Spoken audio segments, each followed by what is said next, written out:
பெஞ்சல் புயலால் பாதிக்கப்பட்ட மக்களுக்கு தமிழக அரசு நிவாரண உதவி வழங்கவில்லை என்று கூறி திருவண்ணாமலையில் தேமுதிக சார்பில் கண்டன பொதுக்கூட்டம் நடைபெற்றது.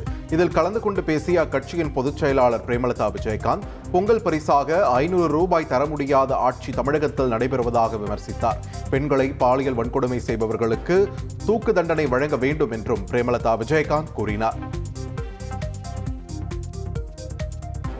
பாலியல் வன்கொடுமையை ஒழியணும், பெண்களுக்கு பாதுகாப்பு நிச்சயம் இந்த அரசு ஏற்படுத்தணும். அந்த சட்டம் ஒழுங்கை நிச்சயம் இந்த அரசு பாதுகாக்க வேண்டும்.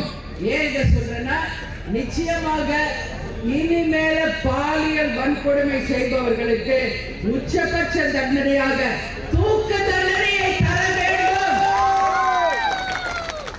அப்பதான் இதுக்கு ஒரு முழு முற்றுப்புள்ளி வைக்க முடியும்.